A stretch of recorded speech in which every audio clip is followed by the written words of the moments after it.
আটা দিয়ে পারফেক্ট গোলাপ জামুন মিষ্টির রেসিপি। আসসালামু আলাইকুম প্রিয় দর্শক, আপনারা সবাই কেমন আছেন? আশা করি মহান রব্বুল আলামিনের রহমতে আপনারা সবাই খুব ভালো আছেন। আপনাদের সবাইকে স্বাগতম কুকিং টিপস বাই সোনিয়াতে।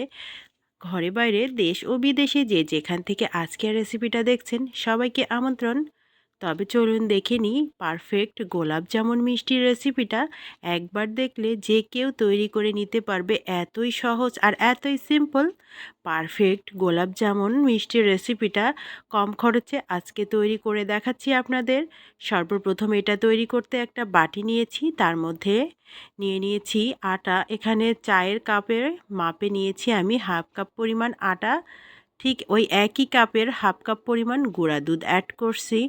তারপর দিয়ে দিব 1/4 চা চামচ পরিমাণ বেকিং সোডা বা খাবার সোডা। এবার দিয়ে দিচ্ছি 2 চা চামচ পরিমাণ ঘি। এখন এই সব উপকরণ হাত দিয়ে খুব সুন্দর করে মেখে নিতে হবে।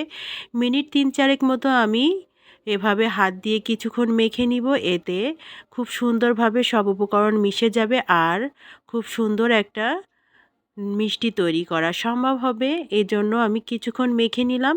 এটা কিছুক্ষণ মাখার পরে হাত দিয়ে মুঠ করে ধরলে একটা দলা পেকে যাবে, তখন বুঝতে হবে যে এটা সুন্দরভাবে মাখা হয়ে গিয়েছে। এখন এখানে আমি আগে থেকে জাল করা ঠান্ডা গরুর দুধ নিয়ে আমি একটু একটু করে নিয়ে এভাবে একটা স্টিকি ডো তৈরি করে নিয়েছি। এখানে আমার 5 থেকে 6 টেবিল চামচ দুধ লেগেছিল। অল্প অল্প করে দিয়ে আমি মেখে নিয়েছি এভাবে। আর হাতে এখন একটু বেশি করে ঘি মেখে নিলাম। তারপর মিষ্টির শেপ দিচ্ছি। আমি আমার পছন্দ মতো মিষ্টির শেপ দিচ্ছি, আপনারা আপনাদের পছন্দ মতো মিষ্টির শেপ দিয়ে নেবেন। এভাবে আমি সব মিষ্টিগুলো বানিয়ে নিলাম। মিষ্টিগুলো বানানো হয়ে গিয়েছে, এখন এগুলোকে তেলে ভেজে নিতে হবে। এজন্য চুলাতে একটা ফ্রাই প্যানে আমি সয়াবিন তেল গরম করতে দিয়েছি। পরিমাণে একটু বেশি দিতে হবে তেলটা। হালকা একটু গরম হয়ে গেলে এতে মিষ্টিগুলা ছেড়ে দিচ্ছি। তেলটা খুব বেশি গরম করা যাবে না, আর চুলার হিটটা কিন্তু একদমই কম রেখে দিতে হবে।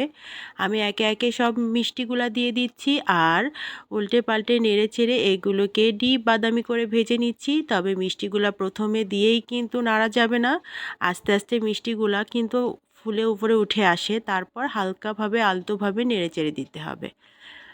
আমার মিষ্টিগুলো আমি ডিপ বাদামি করব, এজন্য একটু বেশি করে ভেজে নিচ্ছি। আসলে কালো জাম তৈরি করতে গেলে একটু ডিপ বাদামি করে ভেজে নিতে হবে। মিষ্টিগুলো ভাজা হয়ে গিয়েছে, এখন আমি রসটা তৈরি করব। আর সব সময় মিষ্টিগুলো ভাজার পরে রসটা তৈরি করলে পারফেক্ট হয়, বিশেষ করে আটার গোলাপ জামুন তৈরি করার ক্ষেত্রে। যেই কাপটাতে মেপে আমি আটা নিয়েছিলাম সেই কাপের 1 কাপ পরিমাণ নিয়ে নিলাম চিনি আর 2 কাপ পরিমাণ পানি দিয়ে দিলাম। তার সাথে দিয়ে দিলাম 2টা এলাচ। এখন খুব ভালো করে জাল করে নিচ্ছি যতক্ষণ না চিনিটা গলে যায়। চিনিটা গলে গিয়ে 2-3টা পানিতে জাল উঠে আসলে বা বলক উঠে আসলে তখন আমি মিষ্টিগুলা দিয়ে দিব। মিষ্টিগুলো এখন ধরে দেখছি হালকা একটু গরম আছে, এ পর্যায়ে আমি মিষ্টিগুলা দিয়ে দিচ্ছি রসের মধ্যে। একে একে সব মিষ্টিগুলো দিয়ে দিচ্ছি আর দিয়ে ঢাকনা দিয়ে ঢেকে আমি হাই হিটে 2 থেকে 3 মিনিট জাল করে নিব। 2 থেকে 3 মিনিট জাল করা হয়ে গেলে আমি চুলাটা অফ করে দিব। 5 থেকে 6 ঘন্টা রেস্টে রেখে দিলেই কিন্তু মিষ্টিটা পারফেক্টভাবে ভিজে যাবে। 5 থেকে 6 ঘন্টাও লাগে না, 2 থেকে 3 ঘন্টা রাখলেই এনাফ। তবে ফুলফিল ভিজে ঠান্ডা হওয়ার জন্য একটু সময় দিতে হয়, এই আর কি।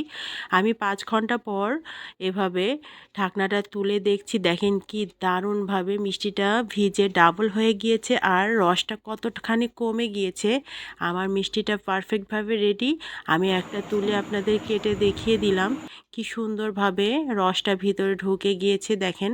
এভাবে আপনারা আটা দিয়ে গোলাপ জামুন তৈরি করে নিতে পারেন খুবই সহজে। আশা করি রেসিপিটা সবারই খুব ভালো লেগেছে, আর ভালো লাগলে অবশ্যই একটা লাইক। আশা করি বন্ধুরা তোমরা আমার যদি কোনো ভুল ত্রুটি হয় অবশ্যই ক্ষমা সুন্দর দৃষ্টিতে দেখবে। সবাই ভালো থাকবে, সুস্থ থাকবে। আল্লাহ হাফেজ।